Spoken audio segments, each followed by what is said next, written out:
എങ്ങും പുകഴ്ത്തുവിൻ സുവിശേഷം, മംഗള ജയ ജയ സന്ദേശം.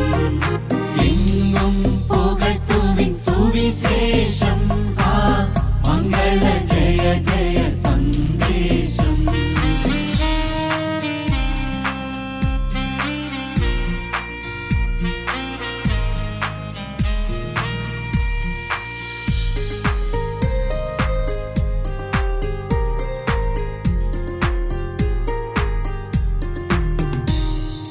അജ്ഞാനാന്ധതയാകെ അകറ്റും വിജ്ഞാന കതിർ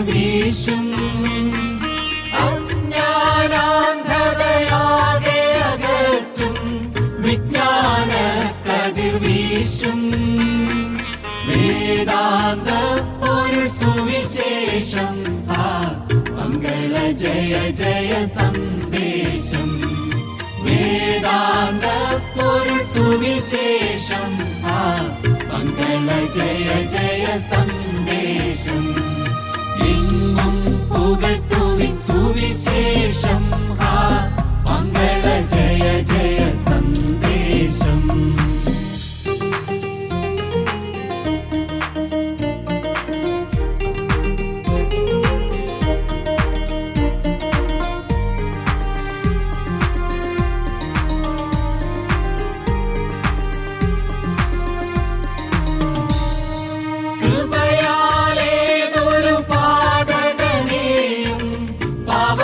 ശോഭിതനാക്കും കൃപയാലേതൊരു പാതകനെയും പവന ശോഭിതനാക്കും.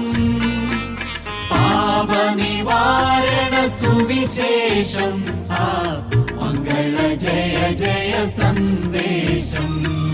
പാപനിവാരണ സുവിശേഷം, മംഗള ജയ ജയ സന്ദേശം. എങ്ങും പുകഴ്ത്തുവിൻ സുവിശേഷം, മംഗള ജയ ജയ സന്ദേശം.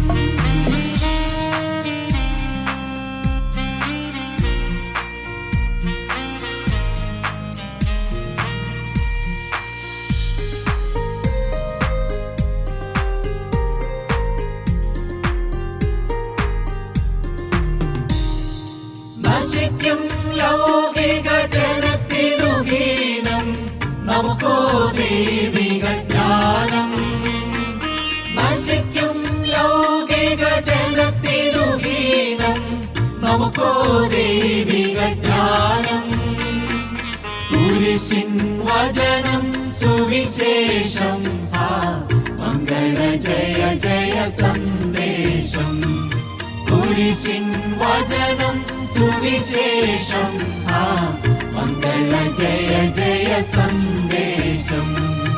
എങ്ങും പുകഴ്ത്തുവിൻ സുവിശേഷം, മംഗള ജയ ജയ സന്ദേശം.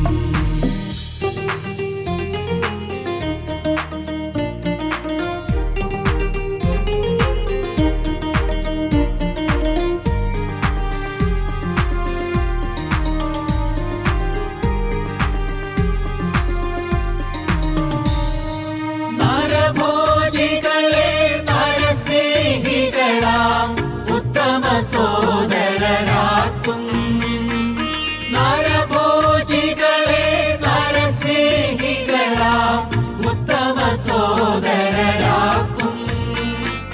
വിമല മനോഹര സുവിശേഷം, മംഗള ജയ ജയ സന്ദേശം.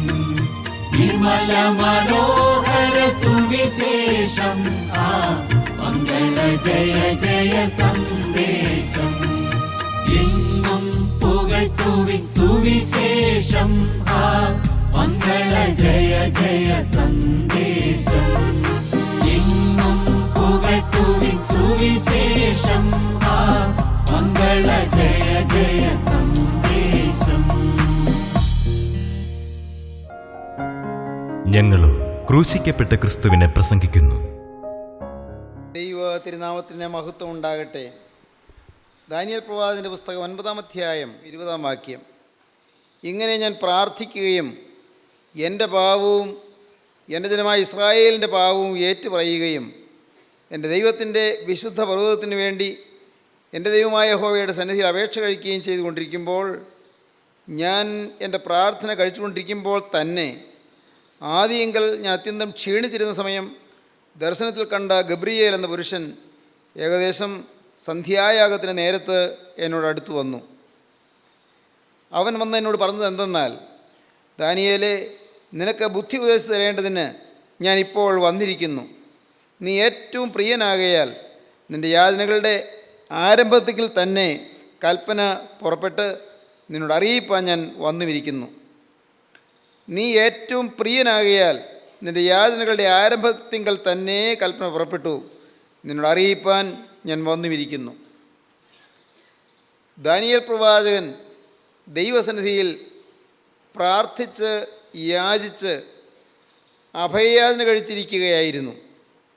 ദാനിയേൽ പ്രവാചകൻ ഉള്ളം നൊന്ത് വിങ്ങി വിതുമ്പി കരഞ്ഞ് ദൈവത്തോട് സ്വന്തം പാവവും ജനത്തിൻ്റെ പാവവും ഏറ്റുപറഞ്ഞുകൊണ്ട് പ്രാർത്ഥനാനിരതനായിരുന്നപ്പോൾ ദൈവം ദാനിയേലിന് പ്രാർത്ഥനയ്ക്ക് ഉത്തരം നൽകി എന്നതാണ് നാം ഇപ്പോൾ വായിച്ച വേദഭാഗം.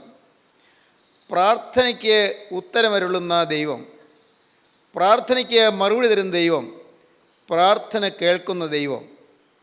സ്നേഹിതരെ, നമ്മുടെ ജീവിതത്തിൽ നാം പ്രാർത്ഥിക്കുന്നവരാണ്. ആവശ്യങ്ങൾ വരുമ്പോൾ നാം അപേക്ഷിക്കുന്നവരാണ്. ആവലാതികൾ വരുമ്പോൾ നാം യാചിക്കുന്നവരാണ്. ആകുലങ്ങൾ വരുമ്പോൾ നെടുവീർപ്പോടെ നാം പ്രാർത്ഥിക്കുന്നവരാണ്. എന്നാൽ നമ്മിൽ പലരുടെയും ഹൃദയത്തിൽ എൻ്റെ പ്രാർത്ഥനയ്ക്ക് മറുപടി ലഭിക്കുന്നില്ല എന്നുള്ള നിരാശാകരമായ ചിന്തകളോ അനുഭവങ്ങളോ ഉണ്ടാകാറുണ്ടോ? തീർച്ചയായും ഉണ്ട്. പലപ്പോഴും എൻ്റെ പ്രാർത്ഥന കർത്താവ് കേട്ടില്ല, എൻ്റെ അപേക്ഷ കർത്താവ് ശ്രദ്ധിച്ചില്ല, എൻ്റെ പ്രാർത്ഥനയ്ക്ക് കർത്താവ് മറുപടി തന്നില്ല എന്ന് ചിന്തിക്കുന്ന അവസരങ്ങൾ നമ്മിൽ പലരുടെയും ജീവിതത്തിൽ ഉണ്ടായിട്ടുണ്ടാകും. എന്നാൽ ദാനിയേൽ പ്രവാചകൻ്റെ ജീവിതത്തിൽ ദൈവം പ്രാർത്ഥന കേട്ടു, പ്രാർത്ഥനയുടെ ആരംഭത്തിൽ തന്നെ ദൈവത്തിൽ നിന്ന് മറുപടി ലഭിച്ചു എന്നാണ് നാം ഇവിടെ വായിക്കുന്നത്. പ്രാർത്ഥനയുടെ ആരംഭത്തിൽ തന്നെ ദൈവത്തിൻ്റെ സന്നിധിയിൽ നിന്ന് ദാനിയേൽ പ്രവാചകനുള്ള സ്വർഗീയമായ ഉത്തരവുമായി ഗബ്രിയേൽ ദൂതൻ വന്നു എന്ന് നാം വായിക്കുന്നു. ആദിയെങ്കിൽ ഞാൻ അത്യന്തം ക്ഷീണിച്ചിരുന്ന സമയം ദർശനത്തിൽ കണ്ട ഗബ്രിയേൽ എന്ന പുരുഷൻ ഏകദേശം സന്ധ്യായാഗത്തിൻ്റെ നേരത്ത് എന്നോട് അടുത്തു വന്നു. അവൻ നിന്ന് എന്നോട് പറഞ്ഞത് എന്തെന്നാൽ, ദാനിയേലേ, ഞാൻ നിനക്ക് ബുദ്ധി ഉപദേശിച്ച് തരേണ്ടതിന് ഞാൻ ഇപ്പോൾ വന്നിരിക്കുന്നു. നീ ഏറ്റവും പ്രിയനാകയാൽ നിൻ്റെ യാതനകളുടെ ആരംഭത്തിങ്കൽ തന്നെ കൽപ്പന പുറപ്പെട്ടു നിന്നോട് അറിയിപ്പാൻ ഞാൻ വന്നുമിരിക്കുന്നു. നിൻ്റെ യാതനയുടെ ആരംഭത്തിങ്കൽ തന്നെ കൽപ്പന പുറപ്പെട്ടു, ദൈവത്തിൽ നിന്നുള്ളതായ മറുപടി ലഭിച്ചു. സ്നേഹിതരെ, നമ്മുടെ ജീവിതത്തിൽ നമ്മുടെ പ്രാർത്ഥന കർത്താവ് കേൾക്കണമെങ്കിൽ ആ പ്രാർത്ഥന എങ്ങനെയുള്ളതായിരിക്കണം? ദൈവം നമ്മുടെ പ്രാർത്ഥനയ്ക്ക് മറുപടി തരണമെങ്കിൽ നമ്മുടെ പ്രാർത്ഥന എങ്ങനെയുള്ളതായിരിക്കണം? ദൈവത്തിന് പ്രിയനായി നിന്നുകൊണ്ട് നാം പ്രാർത്ഥിക്കണം. ദൈവത്തിന് പ്രിയപ്പെട്ടവനായി നിന്നുകൊണ്ട് നാം പ്രാർത്ഥിക്കണം. ദൈവത്തിന് അരുമയായി നിന്നുകൊണ്ട് നാം പ്രാർത്ഥിക്കണം. ദൈവത്തിന് പ്രിയനാകുവാൻ നമ്മുടെ ജീവിതം ദൈവ അനുരൂപമായി രൂപാന്തരപ്പെടേണ്ടിയിരിക്കുന്നു. ദൈവത്തിൻ്റെ പ്രിയനാണോ ഞാൻ? ദൈവത്തിന് പ്രിയപ്പെട്ട ജീവിതമാണോ ഞാൻ നയിക്കുന്നത്? ഞാൻ ദൈവത്തെ പ്രസാദിപ്പിക്കുന്നുണ്ടോ? എൻ്റെ ജീവിതത്തിൽ എൻ്റെ ഓരോ ദിവസവും ഓരോ നിമിഷവും എൻ്റെ രാവും പകലും ഉള്ള ജീവിതത്തിൽ ദൈവം ദുഃഖിക്കുന്നതായി എന്തെങ്കിലും ഉണ്ടോ? നാം ശോധന ചെയ്യാറുണ്ടോ? എങ്കിൽ നമ്മുടെ പ്രാർത്ഥന അർത്ഥവത്തായി തീരും. ഞാൻ എന്നെ തന്നെ ശോധന ചെയ്യുമ്പോഴാണ് ദൈവം എന്നിൽ പ്രസാദിക്കുന്നത്.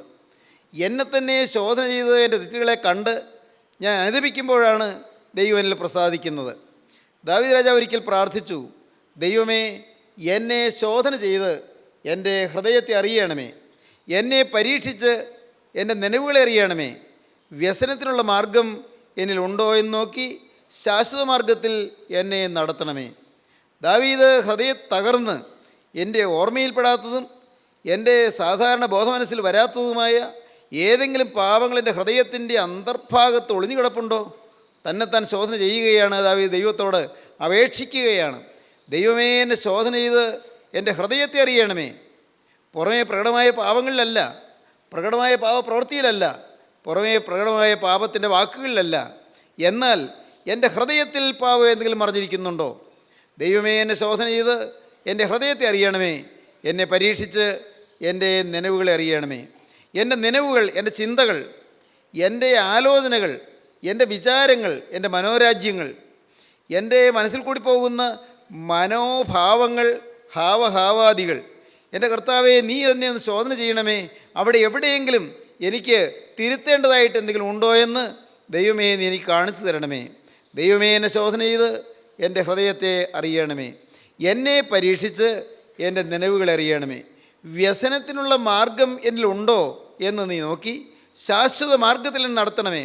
വ്യസനത്തിനുള്ള മാർഗം എന്ന് മലയാള വേദപുസ്തകത്തിൽ തർജ്ജമ ചെയ്തിരിക്കുന്നത് is there any wicket way in my life, എൻ്റെ ജീവിതത്തിൽ ഏതെങ്കിലും ദോഷവഴികളുണ്ടോ എന്ന് നീ കാണിച്ചു തരണമേ. Is there any wicket way in my life, എൻ്റെ ജീവിതത്തിൽ ഏതെങ്കിലും ദോഷവഴികളുണ്ടോ, തിന്മയുടെ വഴികളുണ്ടോ, അധർമ്മത്തിൻ്റെ വഴികളുണ്ടോ, നീ എനിക്ക് കാണിച്ചു തരണമേ. മാത്രമല്ല ശാശ്വതമായ വഴിയിൽ കൂടി എന്നെ നയിക്കണമേ എന്ന്. പ്രിയപ്പെട്ടവരെ, അങ്ങനെയുള്ളതായ പ്രാർത്ഥനയാണ് ദൈവസന്നിധിയിൽ ചെല്ലുന്നത്. 19-ാം സങ്കീർത്തനത്തിൽ ദാവീദ് ഇങ്ങനെ പ്രാർത്ഥിച്ചു: മറഞ്ഞിരിക്കുന്ന തെറ്റുകളെ പോക്കി എന്നെ മോചിക്കണമേ, സ്വമേധാപാപങ്ങളെ അകറ്റി അടിയനെ കാക്കണമേ. അവ എൻ്റെ മേൽ വാഴരുതേ. മറഞ്ഞിരിക്കുന്ന തെറ്റുകളെ പോക്കി എന്നെ മോചിക്കണമേ, സ്വമേധാ പാപങ്ങളെ അകറ്റി അടിയനെ കാക്കണമേ. അവ എൻ്റെ മേൽ വാഴരുതേ. എന്നാൽ ഞാൻ നിഷ്കളങ്കനും മഹാപാതകരഹിതനുമായിരിക്കും. എൻ്റെ പാറയും എൻ്റെ വീണ്ടെടുപ്പുകാരനായ യഹോവേ, എൻ്റെ വായിലെ വാക്കുകളും എൻ്റെ ഹൃദയത്തിലെ ധ്യാനവും നിനക്ക് പ്രസാദമായിരിക്കുമാറാകട്ടെ. എൻ്റെ ചിന്തകൾ നിനക്ക് പ്രസാദമായിരിക്കട്ടെ, എൻ്റെ നാവിലെ വാക്കുകൾ നിനക്ക് പ്രസാദമായിരിക്കട്ടെ, എൻ്റെ ജീവിതം മുഴുവനായി നിനക്ക് പ്രസാദമായിരിക്കട്ടെ. ദൈവത്തിന് പ്രസാദമുള്ള ജീവിതം നയിക്കുമ്പോഴാണ് ദൈവസന്നിധിയിലേക്ക് നമ്മുടെ പ്രാർത്ഥന ഉയരുന്നത്. ദൈവത്തിൻ്റെ സന്നിധിയിൽ നിന്ന് നമ്മുടെ അരികിലേക്ക് മറുപടിയുമായി ദൈവം തൻ്റെ ദൂതനെ അയക്കുന്നത്, ദൈവം തൻ്റെ മാലാഖയെ നിയോഗിച്ചയക്കുന്നത്. ദാനിയേലിൻ്റെ ഈ പ്രാർത്ഥനയിൽ കാണുന്ന ചില സവിശേഷതകൾ യഥാർത്ഥമായ പ്രാർത്ഥന എങ്ങനെയെന്ന് നമുക്ക് അറിയിപ്പ് തരുന്നുണ്ട്, നമുക്ക് വ്യക്തമായ ചില കാഴ്ചപ്പാടുകൾ തരുന്നുണ്ട്. യഥാർത്ഥമായ പ്രാർത്ഥന എങ്ങനെയാണ്? 9-ാം അധ്യായം മുഴുവൻ, ദാനിയേലിൻ്റെ പുസ്തകം 9-ാം അധ്യായം മുഴുവൻ ദാനിയേലിൻ്റെ പ്രാർത്ഥനയെ തുടർന്ന് കിട്ടിയ ദൈവിക അരുളപ്പാടുകളുമാണ് കാണിച്ചു തന്നിരിക്കുന്നത്. യെസ്രായിയുടെ പുസ്തകം 9-ാം അധ്യായവും നെഹമ്യാവിൻ്റെ പുസ്തകം 9-ാം അധ്യായവും ദാനിയേലിൻ്റെ പുസ്തകം 9-ാം അധ്യായവും സാക്ഷാത്തായ ഒരു പ്രാർത്ഥനയുടെ ചിത്രം നമുക്ക് വ്യക്തമായി വരച്ച് കാണിച്ചു തരുന്നുണ്ട്. യെസ്രാ പ്രാർത്ഥിക്കുന്നതും നെഹമ്യാവ് പ്രാർത്ഥിക്കുന്നതും ദാനിയേൽ പ്രാർത്ഥിക്കുന്നതുമെല്ലാം എൻ്റെ പാപങ്ങൾ ഞാൻ ഏറ്റുപറയുന്നു, ജനത്തിൻ്റെ പാപങ്ങൾ ഞാൻ ഏറ്റുപറയുന്നു, ജനത്തിൻ്റെ പാപങ്ങളും കൂടി ഞാൻ വഹിച്ചുകൊണ്ട് ഞാൻ ദൈവസന്നിധിയിലേക്ക് ചെല്ലുന്നു, ദൈവസന്നിധിയിൽ അനുതാപത്തോടെ ഏറ്റുപറയുന്നു, ദൈവസന്നിധിയിൽ കുറ്റബോധത്തോടെ ഏറ്റുപറയുന്നു, ദൈവസന്നിധിയിൽ കുറ്റബോധത്തോടെ കടന്നു വരുന്നു. ഒന്നാമതായി കാണുന്ന പ്രത്യേകത, ഒരു കുറ്റബോധം നമ്മുടെ പ്രാർത്ഥനയിൽ ഉണ്ടായിരിക്കണം. എനിക്ക് ന്യായീകരണം ഒന്നുമില്ല, എനിക്ക് സ്വന്തമായി ശരിയെന്ന് പറയാനും അഭിമാനിക്കാനും ഒന്നുമില്ല, എനിക്ക് നല്ലതെന്ന് തോന്നുന്നത് പോലും വാസ്തവത്തിൽ പാപത്തിൻ്റെ കറ വരേണ്ടതാണ് എന്ന് ചിന്തിക്കാൻ സാധിക്കുന്നതാണ് കുറ്റബോധത്തിൻ്റെ ലക്ഷണം.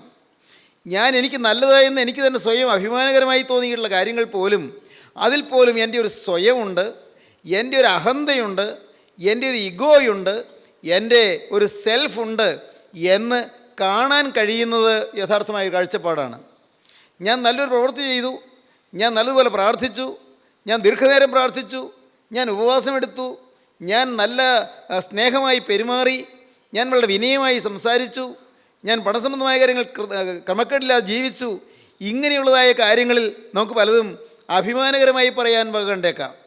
എന്നാൽ ദൈവസന്നിധിയിലേക്ക് ചെല്ലുമ്പോൾ ഞാനിങ്ങനെയെല്ലാം നന്നായി ജീവിച്ചു എന്ന് പറയുന്നതിൻ്റെ പിന്നിലൊരു സ്വയത്തിൻ്റെ വ്യാപാരം കാണുവാൻ സാധിക്കും.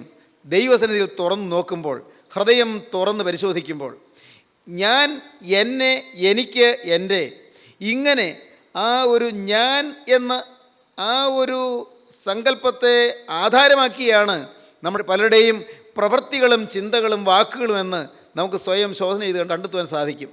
അപ്പോഴാണ് അയ്യോ, എൻ്റെ നല്ല പ്രവൃത്തികളിൽ പോലും കറയുണ്ടല്ലോ, അതിൽ പോലും സ്വയത്തിൻ്റെ കളങ്കമുണ്ടല്ലോ, അതിൽ പോലും ഇഗോയുടെ സ്പർശമുണ്ടല്ലോ എന്ന് നമുക്ക് മനസ്സിലാക്കാൻ സാധിക്കുന്നത്. ദാനിയേലിൻ്റെ പ്രാർത്ഥനയിൽ നാം ഇവിടെ കാണുന്നത്, ദാനിയേൽ കൺവിക്ഷൻ ഉള്ളവനായിരുന്നു, ദാനിയേൽ കുറ്റബോധമുള്ളവനായിരുന്നു. ശരിയായ പ്രാർത്ഥനയെല്ലാം പാപബോധത്തിൽ നിന്നുള്ളതായ പ്രാർത്ഥനയായിരിക്കും.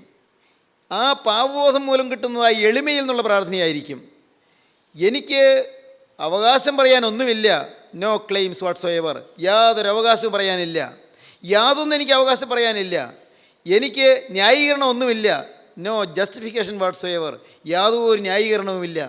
എന്തെല്ലാം നോക്കിയാലും എനിക്ക് ന്യായം പറയാനൊന്നുമില്ല, എനിക്ക് അവകാശം പറയാനൊന്നുമില്ല, എനിക്ക് ദൈവസന്നിധിയിലേക്ക് അവകാശത്തോടെ കടന്നു ചെല്ലാൻ എൻ്റെ മക്കൾ വകയില്ല എന്നുള്ളതായ സാക്ഷാത്തായ മനോബോധ്യം, അതാണ് പ്രാർത്ഥന ഫലപ്രദമാകുന്നതിന് ഒന്നാമത് ആവശ്യമായ കാര്യം. ദാനിയേൽ കുറ്റബോധമുള്ളവനായിരുന്നു, കൺവിക്ഷൻ ഉണ്ടായിരുന്നു. കർത്താവായ യേശുക്രിസ്തു ലൂക്കോസിന് സുവിശേഷമായ 18-ാം അധ്യായത്തിൽ പറയുന്നതായ ഒരു ഉപമയിൽ പരീശൻ പ്രാർത്ഥിക്കുന്നുണ്ട്, ചുങ്കക്കാരൻ പ്രാർത്ഥിക്കുന്നുണ്ട്.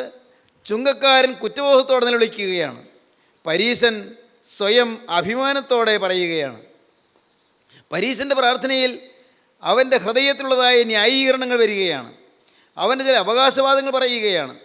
അവൻ പ്രാർത്ഥിക്കുന്നുണ്ട്, അവൻ ദൈവസന്നിധിയിൽ യാചിക്കുന്നുണ്ട്, പക്ഷേ അവൻ അതിൻ്റെ എല്ലാം പിന്നിൽ ചില അഭിമാനകരമായ വസ്തുതകൾ എടുത്തു പറയുകയാണ്. ആഴ്ചയിൽ 2 വട്ടം ഉപവസിക്കുന്നു, നേടുന്നതൊക്കെയും പതാരം കൊടുക്കുന്നു. അവൻ പലതും അവൻ്റെ വശത്തുള്ളതായ നന്മകൾ എടുത്തു പറയുകയാണ്. അതവൻ്റെ ഹൃദയത്തിൽ നിൽക്കുകയാണ്. നന്മകളെക്കുറിച്ചുള്ളതായ അഭിമാനം അവൻ്റെ ഹൃദയത്തിൽ നിൽക്കുന്നു. പ്രിയപ്പെട്ടവരെ, നാം ഒരുപക്ഷെ ഇതുപോലെ അഭിമാനകരമായി ഒന്നും പറഞ്ഞില്ലെങ്കിൽ തന്നെയും നമ്മുടെ ഹൃദയത്തിൽ ചില ന്യായീകരണങ്ങൾ നിൽക്കുന്നില്ലേ? ചില കാര്യങ്ങളിലുള്ളതായ ആത്മീയ സംതൃപ്തി നിൽക്കുന്നില്ലേ? ഞാൻ ഏതാണ്ട് ശരിയായിട്ടൊക്കെയാണ് നിൽക്കുന്നത്, ഞാൻ മാനസാന്തരപ്പെട്ടവനാണ്, ഞാൻ ജീവിതം കർത്താവിന് സമർപ്പിച്ചതാണ്, അറിഞ്ഞൊരു പ്രവൃത്തിയിൽ പാപത്തിലേക്ക് പോവുകയില്ലെന്നുള്ള തീരുമാനം എടുത്തതാണ്, ഇത്രയും കാലം ഞാൻ അങ്ങനെ നിന്നതാണ് എന്നിങ്ങനെയുള്ളതായ ചില ന്യായീകരണങ്ങളും ചില അവകാശവാദങ്ങളും നമ്മുടെ ജീവിതത്തിലുണ്ടോ? എങ്കിൽ അവിടെ കുറ്റബോധമില്ല. എനിക്ക് എന്തെല്ലാം നന്മകൾ ഉണ്ടെങ്കിൽ പോലും ആ നന്മകളെല്ലാം ഞാൻ കാണുന്നത് എൻ്റെ ഹൃദയത്തിൽ ഇനിയും മാറേണ്ടതായ തിന്മകളാണ്. അപ്പോഴാണ് യഥാർത്ഥമായ കുറ്റബോധത്തിൻ്റെ അനുഭവം ലഭിക്കുന്നത്. എൻ്റെ നന്മകൾ ഞാൻ കാണുന്നില്ല, എൻ്റെ തിന്മകൾ മാത്രം ഞാൻ കാണുന്നു. മറ്റുള്ളവരുടെ തിന്മകൾ ഞാൻ കാണുന്നില്ല, മറ്റുള്ളവരുടെ നന്മകൾ ഞാൻ കാണുന്നു. ഇതാണൊരു ആത്മീയൻ്റെ ലക്ഷണം. നാം ചിന്തിച്ചു നോക്കൂ. നാം മറ്റുള്ളവരുടെ കുറ്റം കാണുന്നു, മറ്റുള്ളവരെ വിധിക്കുന്നു, മറ്റുള്ളവരെ ദുഷിക്കുന്നു. പരദൂഷണം എന്ന് പറയുന്നത് ഒരു പാവമാണെന്ന് പോലും നാം ചിന്തിക്കാറില്ല. വേദപുസ്തകം പറയുന്ന വാക്ക് വാവിഷ്ഠാണമെന്നാണ്, റിവൈലിംഗ്. വാവിഷ്ഠാണക്കാരൻ എന്നുള്ളതിന് വേദപുസ്തകത്തിൽ പറയുന്ന വാക്ക് റിവൈലർ എന്നാണ്. പരദൂഷണം പറയുന്നവൻ, മറ്റുള്ളവരെ കുറ്റം പറയുന്നവൻ, മറ്റുള്ളവരെ ദുഷിക്കുന്നവൻ, അതൊരു പാവമാണ്. വാവിഷ്ഠാണക്കാരൻ ദൈവരാജ്യം അവകാശമാക്കിയില്ലെന്ന് പൗലോസ്ലീഹ പറയുന്നുണ്ട് കൊരിന്ത്യർ ലേഖനത്തിൽ. 1 കൊരിന്ത്യർ ലേഖനം 6-ാം അധ്യായത്തിൽ 10-ാം വാക്യത്തിൽ അപ്പോസ്തലൻ പറയുന്നു, വാവിഷ്ഠാണക്കാരൻ ദൈവരാജ്യം അവകാശമാക്കുകയില്ല. കൊരിന്ത്യർ ലേഖനം 1-ാമത്തെ കൊരിന്ത്യർ ലേഖനം 5-ാം അധ്യായത്തിന് 10 എന്നുള്ളതായ വാക്യങ്ങൾ വായിക്കുമ്പോഴും വാവിഷ്ഠാണക്കാരൻ ദൈവരാജ്യം അവകാശമാക്കുകയില്ല എന്ന് പറയുന്നു. പ്രിയപ്പെട്ടവരെ, നമ്മുടെ ജീവിതത്തിൽ മറ്റുള്ളവരെ ദുഷിക്കുന്നതായ സ്വഭാവമുണ്ടോ? അല്ല വിധിക്കുന്ന സ്വഭാവമുണ്ടോ? നമ്മുടെ ഹൃദയത്തിൽ മറ്റുള്ളവരെക്കുറിച്ച് ഒരു പ്രജഡിസ് പുലർത്തുന്നുണ്ടോ? ഒരു മുൻവിധി പുലർത്തുന്നുണ്ടോ? പ്രീകൺസീവ്ഡ് നോഷൻ എന്ന് ഇംഗ്ലീഷിൽ പറയും. പ്രീകൺസീവ്ഡ് നോഷൻ, മുന്നമേ തന്നെ കരുതിക്കൂട്ടി വെച്ചുള്ളതായ ചില ധാരണകൾ, ഓരോരുത്തരെക്കുറിച്ച് മുന്നമേ ഉള്ളതായ ചില സങ്കല്പങ്ങൾ, പ്രജഡിസസ്, നമ്മിൽ മുൻവിധികളുണ്ടോ? ചിന്തിക്കൂ.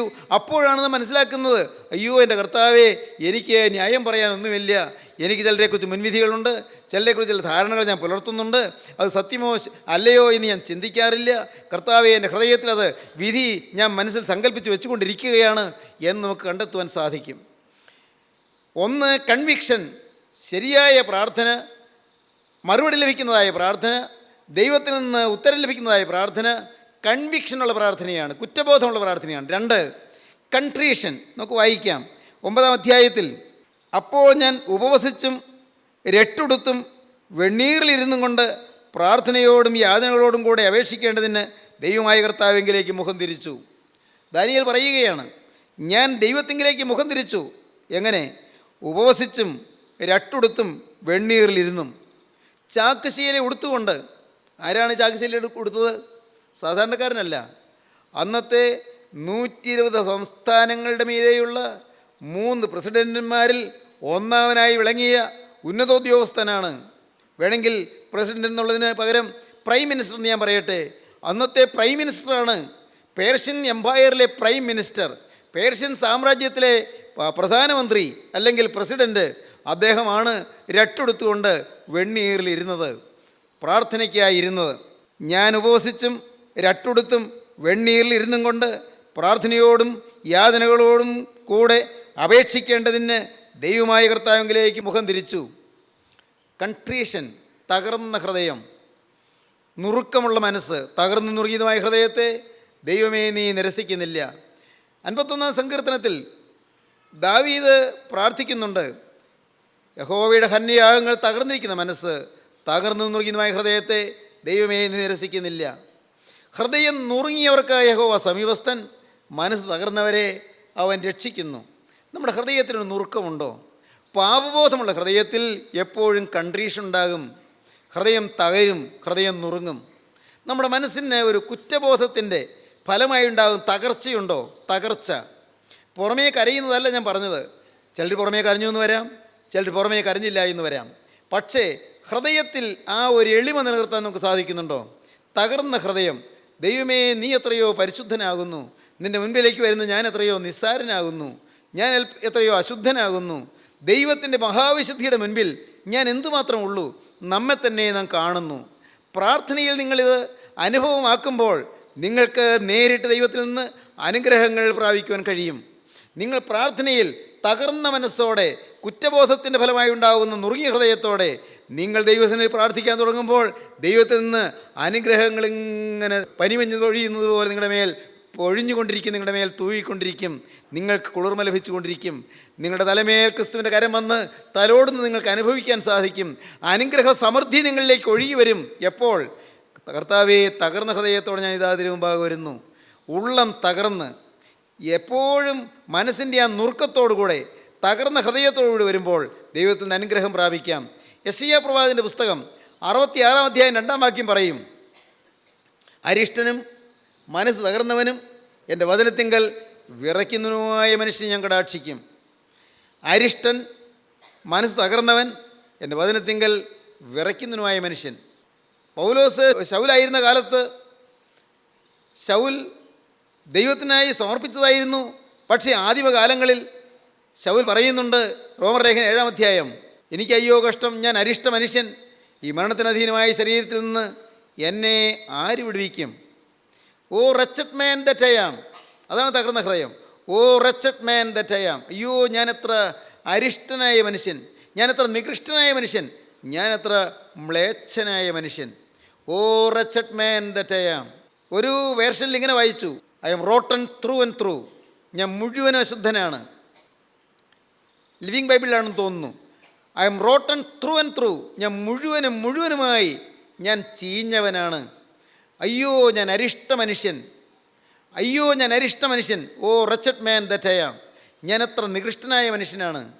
ഇതാണ് തകർന്ന ഹൃദയം എന്ന് പറയുന്നത്. 1 കൺവിക്ഷൻ, കുറ്റബോധം. 2 കൺട്രീഷൻ, തകർന്ന ഹൃദയം. 3-ാമത്തേത് നമ്മൾ വായിക്കുന്നത് എന്താണ്? പ്രാർത്ഥനയോടും യാതനകളോടും കൂടെ അപേക്ഷിക്കേണ്ടതിന് ദൈവമായ കർത്താവിലേക്ക് മുഖം തിരിച്ചു. കൺവേർഷൻ, ദൈവത്തെങ്കിലേക്ക് മുഖം തിരിച്ചു.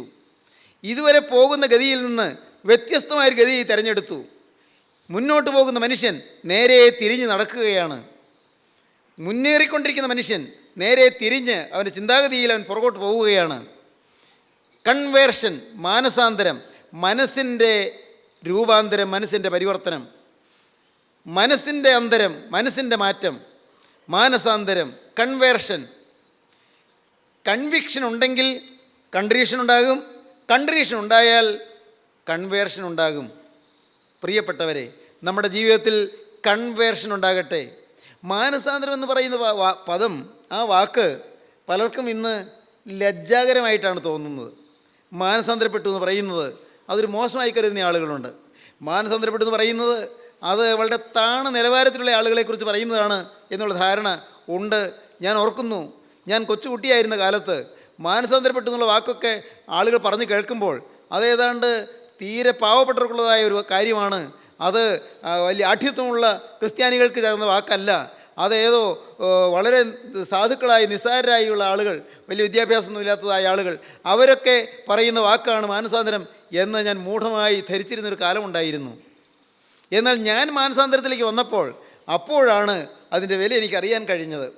എൻ്റെ ഹൃദയത്തിൽ മാനസാന്തരം ലഭിച്ചപ്പോൾ, എൻ്റെ ഉള്ളത്തിൽ കർത്താവിൻ്റെ ആത്മാവ് പ്രവർത്തിച്ചപ്പോൾ, പരിശുദ്ധാത്മാവ് എന്നിൽ വ്യാപരിച്ച് എൻ്റെ കാഴ്ചപ്പാടുകൾ മാറ്റി തന്നപ്പോൾ, അപ്പോൾ മാനസാന്തരപ്പെട്ടവർ എന്ന് പറയുന്നവരെക്കുറിച്ചുണ്ടായിരുന്ന പുച്ഛവും പരിഹാസവും എനിക്ക് മാറിയെന്ന് മാത്രമല്ല, അവരെ ഞാൻ ആദരിക്കാൻ തുടങ്ങി, അവരെ ഞാൻ ബഹുമാനിക്കാൻ തുടങ്ങി. ഏത് സഭയിലുള്ളവരാണെന്നോ ഏത് സമുദായത്തിലുള്ളവരാണെന്നോ ഞാൻ ചിന്തിച്ചില്ല. നേരെ മറിച്ച് മാനസാന്തരപ്പെട്ടവർ എന്ന് പറയുന്നവരെക്കുറിച്ചുള്ളതായ ഹൃദയത്തിൻ്റെ അഗാധമായ ആദരവും അഗാധമായ അഭിനിവേശവും വർത്തമാനമായി എൻ്റെ ജീവിതത്തിൽ എനിക്ക് അനുഭവിക്കാൻ കഴിഞ്ഞു. പ്രിയപ്പെട്ടവരെ, മാനസാന്തരം എന്താണ്? മാനസാന്തരം സ്വഭാവം മാറുകയാണ്, മനസ്സ് മാറുകയാണ്, ഹൃദയം മാറുകയാണ്, ചിന്താഗതി മാറുകയാണ്, മനോഭാവം മാറുകയാണ്. എല്ലാം ഒരു മാറ്റം, എല്ലാറ്റിലും മാറ്റം. ഇതുവരെ കോപിച്ചുകൊണ്ടിരുന്ന മനുഷ്യൻ കോപിക്കാതാവുന്നു. ഇതുവരെ വാശി പിടിച്ചുകൊണ്ടിരുന്ന മനുഷ്യൻ വാശിയെല്ലാം തീർന്നു പോയിരിക്കുന്നു. ഇതുവരെ അഹങ്കരിച്ചുകൊണ്ടിരിക്കുന്ന മനുഷ്യൻ വിനയമുള്ളവനായിത്തീരുന്നു. വളരെ ആർഭാടത്തോടും പ്രൗഢിയോടും കൂടി ജീവിച്ചിരുന്ന മനുഷ്യൻ ലളിത ജീവിതം നയിക്കാൻ തുടങ്ങുന്നു. മാനസാന്തരം എളിമയുള്ള ജീവിതം, എളിമയുള്ള ഹൃദയം, താഴ്മയുള്ള ഹൃദയം. അല്ല, ഒന്നുകൂടി കൃത്യപ്പെടുത്തി പറഞ്ഞാൽ ക്രിസ്തുവിൻ്റെ മനസ്സ്. എൻ്റെ ദൈവത്തിന് സ്തോത്രം. അത് പറയാൻ എനിക്ക് വല്ല താല്പര്യമുണ്ട്. യേശുവിൻ്റെ മനസ്സ്, യേശുവിൻ്റെ മനസ്സ്, ക്രിസ്തുവിൻ്റെ ഹൃദയമുള്ളവരായി തീരുക, ക്രിസ്തുവിൻ്റെ മനസ്സുള്ളവരായി തീരുക. അത് എത്രയോ അത്ഭുതകരമായൊരു അഭികാമ്യമായ വസ്തുതയാണത്. ക്രിസ്തുവിൻ്റെ ഹൃദയമുള്ളവനായി തീരുക, ക്രിസ്തുവിൻ്റെ മനസ്സുള്ളവനായി തീരുക, ക്രിസ്തുവിൻ്റെ അതേ ഹൃദയമുള്ളവനായി തീരുക. എന്തോ ഒരു മഹാഭാഗ്യമാണ്. സ്നേഹിതരെ, നിങ്ങൾ ചിന്തിച്ചിട്ടുണ്ടോ? എൻ്റെ കർത്താവേ, എനിക്കിതുവരെയും ക്രിസ്തുവിൻ്റെ ഹൃദയം പ്രാപിക്കാൻ കഴിഞ്ഞില്ലല്ലോ, ക്രിസ്തുവിൻ്റെ സ്വഭാവം പ്രാപിക്കാൻ കഴിഞ്ഞില്ലല്ലോ. കർത്താവേ, നീ ക്രൂസിൽ കാണിച്ചു തന്ന മാതൃക അതെൻ്റെ ജീവിതത്തിൽ ഇതുവരെയും പിൻപറ്റാൻ എനിക്ക് കഴിഞ്ഞില്ലല്ലോ, എൻ്റെ ജീവിതത്തിൽ അത് അനുവർത്തിക്കാൻ എനിക്ക് കഴിഞ്ഞില്ലല്ലോ.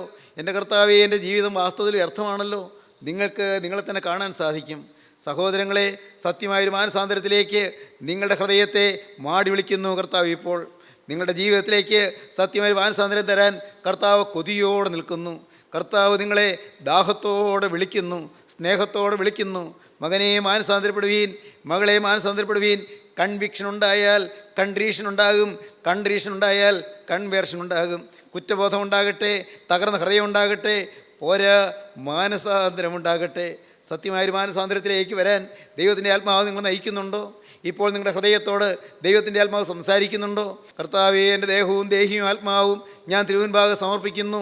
ഈ നിമിഷം മുതൽ മാനസാന്തരപ്പെട്ടൊരു ജീവിതം നയിപ്പാൻ, ശോഭനമായൊരു ജീവിതം നയിപ്പാൻ, സ്വർഗീയ സൗഭാഗ്യം തിങ്ങിയ ഒരു ജീവിതം നയിപ്പാൻ ഞാനിതാ കൊതിച്ചു വരുന്നു. എന്നെ നീ കൈക്കൊള്ളണമേ. നമുക്ക് പ്രാർത്ഥിക്കാം, നമ്മെ തന്നെ സമർപ്പിക്കാം. കരുണയുള്ള കർത്താവേ, നിൻ്റെ ഈ വാക്കുകളെ കേട്ട് നിൻ്റെ മക്കളെ എല്ലാവരും തൊടണമേ, അവിടുന്ന് അനുഗ്രഹിക്കണമേ. ആ കുറ്റബോധത്തിലേക്കും പാവബോധത്തിലേക്കും തകർന്ന ഹൃദയത്തിലേക്കും മാനസാന്തരത്തിലേക്കും നിൻ്റെ മക്കളെ അവിടെ നയിക്കണമേ. യഥാർത്ഥമായ പ്രാർത്ഥനയുടെ അത്ഭുതകരമായ ശക്തി അനുഭവിപ്പാൻ നിൻ്റെ മക്കൾക്ക് ഭാഗ്യം നൽകണമേ. ഈ വചനം കേട്ട എല്ലാവരെയും അനുഗ്രഹിക്കണമേ. യേശു ക്രിസ്തുവിൻ്റെ ജയകരമായ നാമത്തിൽ പ്രാർത്ഥിക്കുന്നു. കൃപയോടെ കേൾക്കണം പിതാവേ. ആമീൻ.